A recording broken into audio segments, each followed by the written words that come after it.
A few wrinkled bills lay on my kitchen table, and I counted them 3 times because I hoped the total would somehow change. It never did. At that exact moment, my 14-year-old daughter looked up from her homework with the brightest smile in the world and said, "Mom, I want to study hard. One day, I want to work in a big hospital. I want to become a doctor, or maybe a nurse. I just want to help people." I smiled back because that's what mothers do. I didn't tell her that I was staring at the money I'd been trying to stretch into next month's school payment. I just reached across the table, squeezed her hand, and told her, "You keep dreaming that dream, sweetheart. I'll figure out the rest." Back then, I believed that no matter how difficult life became, hard work would always be enough. I had no idea that one unexpected customer walking through my front door was about to test everything I believed. My name is Avera. I'm 35 years old, and for the last several years, my entire world has revolved around a small 2-bedroom rental house that sits on a quiet street where most people know each other by name. It isn't much. The paint on the outside has started fading, the kitchen cabinets have seen better days, and whenever it rains hard, I put a small bucket beneath one corner of the living room window because the landlord always promises to fix the leak next month. Next month never comes. Still, it's home.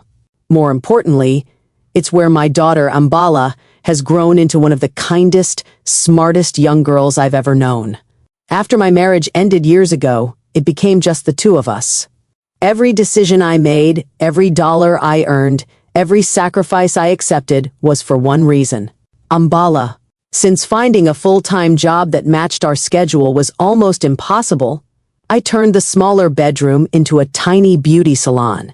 I bought a used styling chair from an online marketplace. A neighbor gave me an old mirror when she remodeled her bathroom. I painted the walls myself one weekend, while Ambala stood beside me wearing clothes several sizes too big because she insisted on helping. We laughed every time paint landed somewhere it wasn't supposed to. Looking back, those were some of my happiest memories. The room wasn't luxurious. It didn't need to be. It was clean, welcoming, and filled with small touches that made my customers comfortable. Fresh towels, a few potted plants by the window, soft music playing from an old speaker, the scent of shampoo and lavender. Little by little, women from the neighborhood started recommending me to friends. Some came for haircuts. Others wanted facials before family events. Teenagers stopped by before school dances. Mothers came while their children played quietly in the living room. Every customer mattered, not just because they paid me, because every appointment brought us one step closer to another school payment, another grocery trip, another month of keeping the lights on. My mornings always started before sunrise. I'd prepare breakfast while Ambala packed her backpack. She was incredibly organized. Her notebooks were color-coded. Every assignment was completed early. She even planned her study schedule weeks in advance. Sometimes I'd watch her reading medical books she borrowed from the public library. She'd underline words she didn't understand and spend hours looking them up. One morning, while eating toast, she looked at me with complete confidence. "Mom?" "Yeah? When I become a doctor, I'm buying you a real salon." I laughed. "A real salon? The nicest one in town. What if you become a nurse instead?" She smiled. "Then I'll still buy you a salon." I reached over and brushed a strand of hair behind her ear. "You don't owe me anything." "I know." "Then why are you buying me a salon?" "Because you never stopped believing in me." That sentence stayed with me long after she'd left for school. Children don't always realize how powerful their words are. Mine certainly didn't. Those simple conversations became my fuel whenever I felt exhausted. Life settled into a routine. I'd clean the salon each morning, welcome customers throughout the day, answer phone calls, sweep hair from the floor, wash towels late into the evening, then help Ambala with homework after dinner. We weren't living comfortably, but we were surviving. Sometimes survival is enough.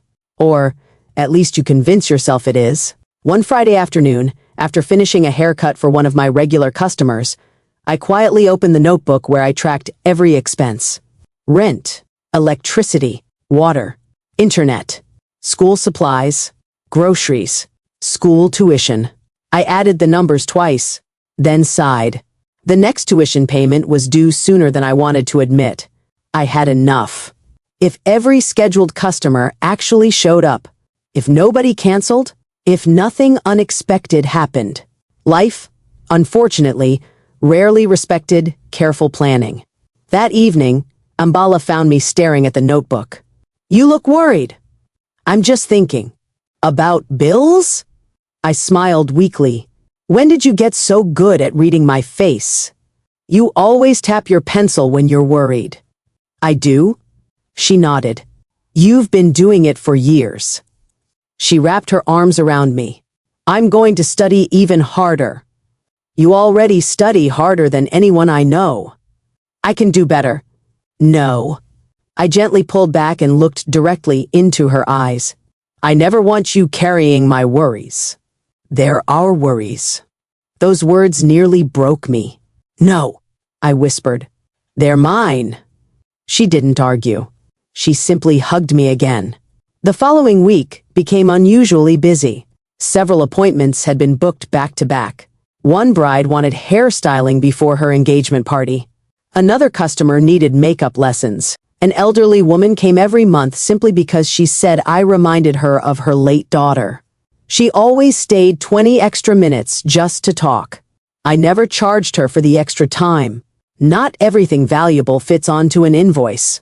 One afternoon, after my last customer left, Ambala came home carrying a folded piece of paper.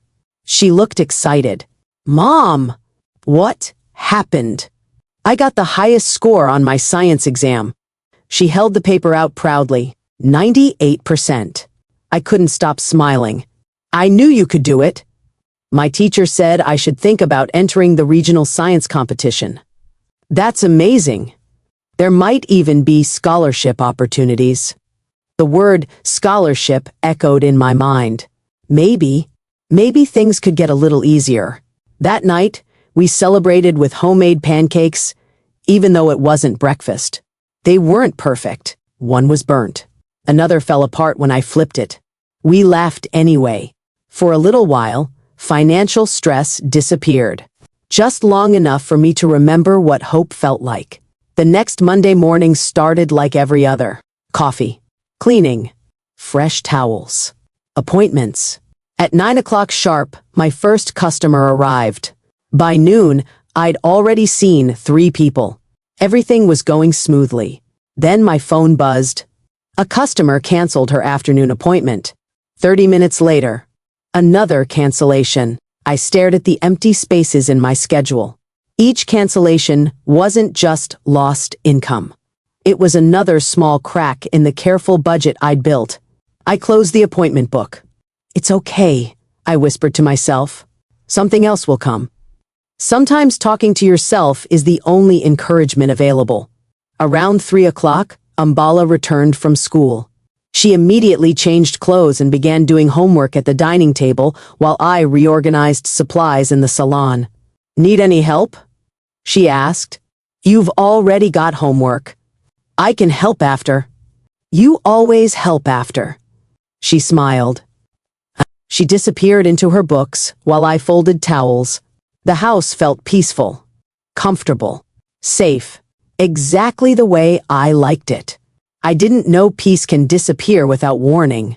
The next morning was surprisingly quiet. Only one appointment remained before lunch. After that, my schedule was completely empty. I checked my phone again. Nothing. No new bookings. I told myself not to panic. Business always had slow days.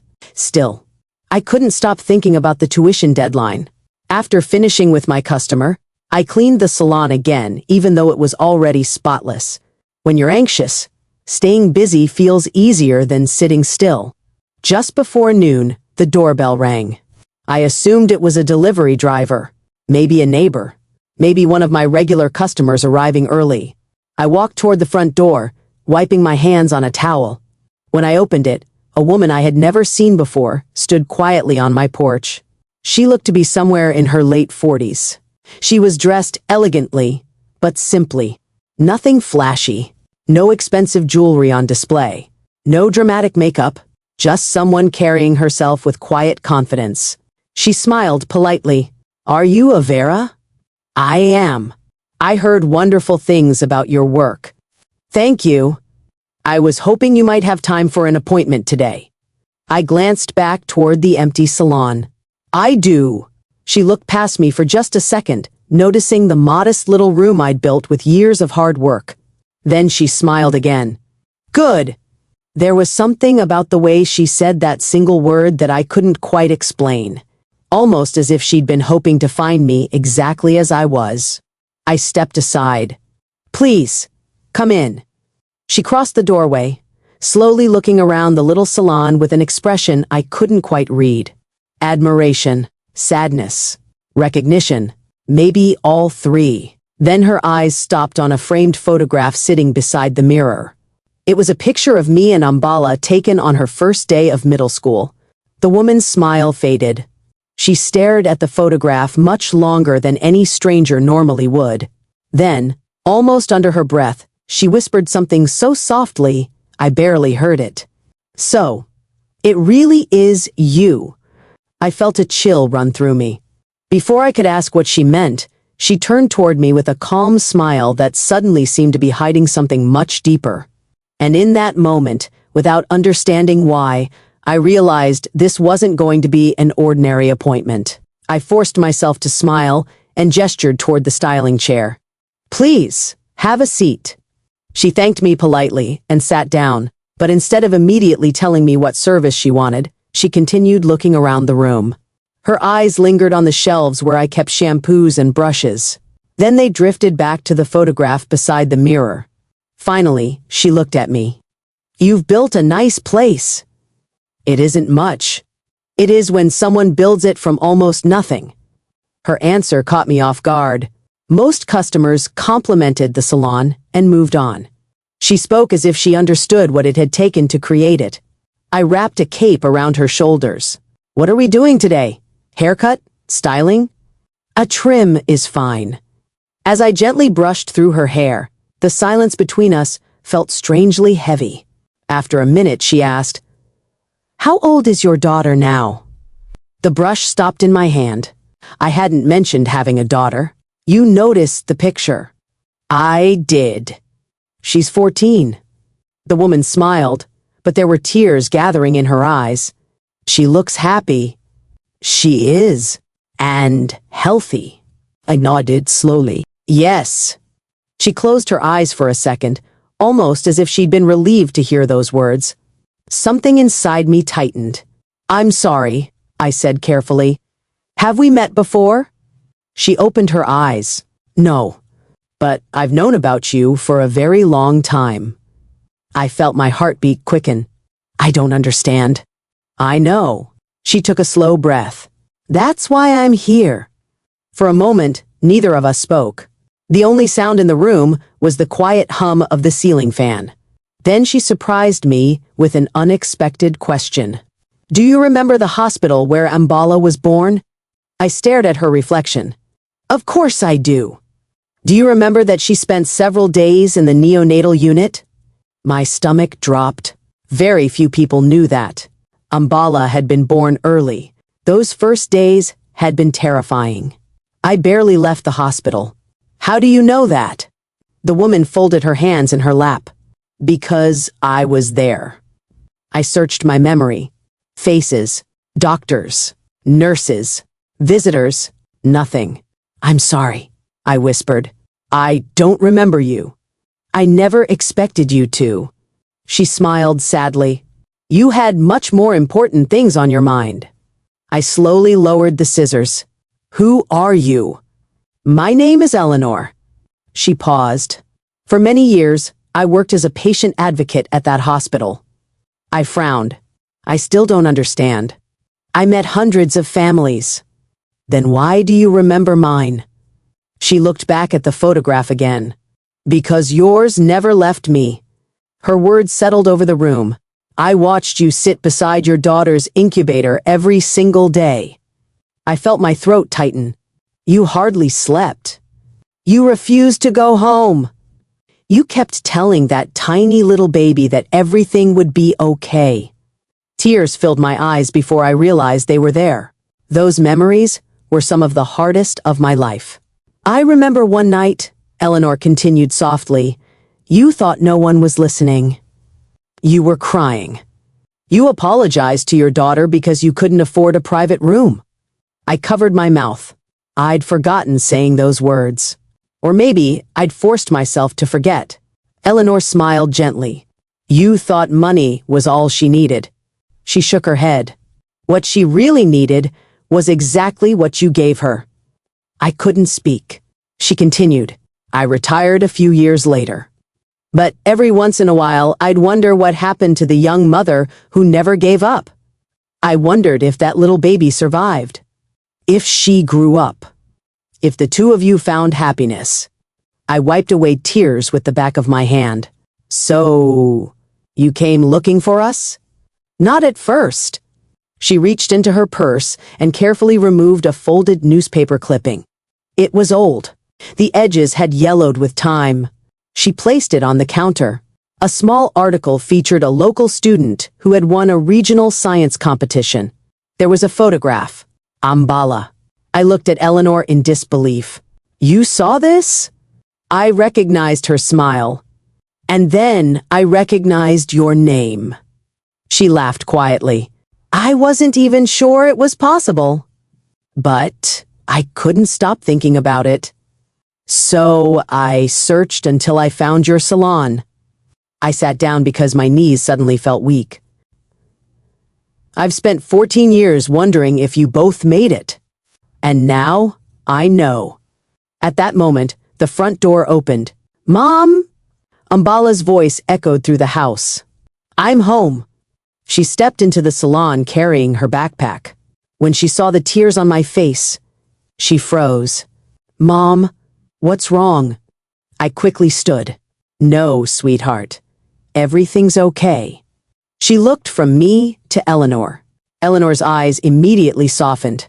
So this is Ambala. Ambala smiled politely. Hi, I'm Eleanor. It's nice to meet you. You too.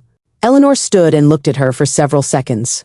You've grown into exactly the person I hoped you'd become. Ambala looked confused. You know me? Only through a very old memory. We all sat together in the living room. I made tea. None of us seemed interested in drinking it.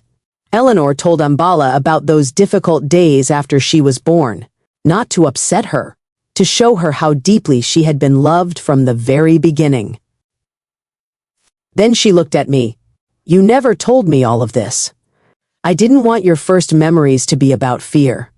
She reached across the couch and held my hand. I'm glad you stayed. I never would have left. I know. There was another long silence. Then Eleanor reached into her purse one last time. This time, she removed a sealed envelope. I almost didn't bring this. She handed it to me. What is it? A few years before I retired, several hospital employees started a private education fund.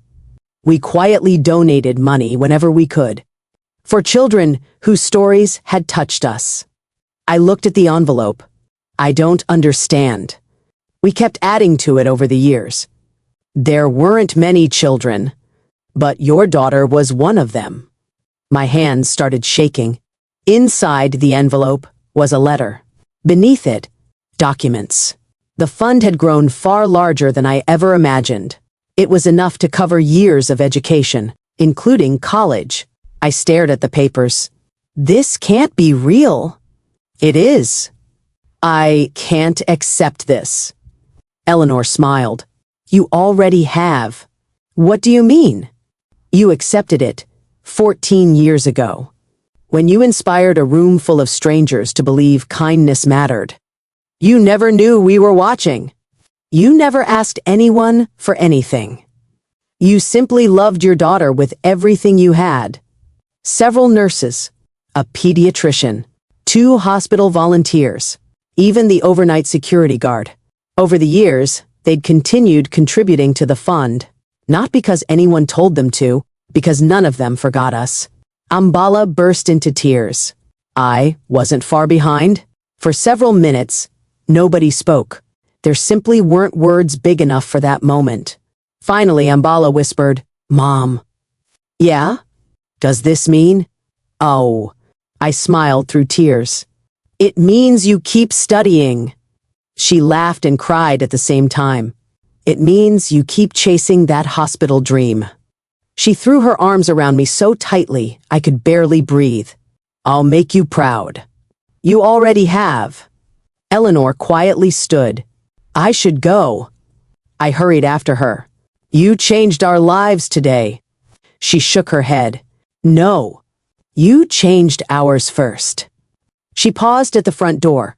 "I've spent years wondering whether kindness ever comes back around." She smiled. "Today, I got my answer." After she left, our little house felt strangely different. Not because it had changed, because we had. That evening, Ambala and I sat together at the kitchen table. The same table where I'd counted wrinkled bills only days before. The bills were still there. Life hadn't magically become perfect. There would still be work, responsibilities, challenges. But something inside me had shifted. For years, I'd believed I was fighting alone. I wasn't. Sometimes the smallest acts of love echo much farther than we ever realize. Months later, Ambala won another academic award. This time, when she walked across the stage, I wasn't wondering how I'd pay the next school bill. I was simply watching my daughter smile. After the ceremony, she found me in the crowd. "Mom?" "Yes?" "You remember what I used to tell you? About working in a big hospital?" She nodded. "I still want that." "I know, but now I understand something else." "What's that?" "I don't just want to help patients. I want to become the kind of person who changes someone's life without them even knowing." I looked at her and thought about Eleanor, about the nurses, about every stranger who had quietly carried our story in their hearts. I smiled. "You already started." As we walked home together, we passed our little rental house. The tiny salon window reflected the afternoon sun. It wasn't the biggest salon. It wasn't the prettiest. But it had given us something far more valuable than a business. It had opened the door for someone carrying a forgotten promise. And every time I look at that framed photograph now, I no longer think about struggle. I think about the day a stranger looked at it, smiled through tears, and reminded me that the love we give to others has a way of finding its way home, even years later, when we've almost forgotten we ever needed it.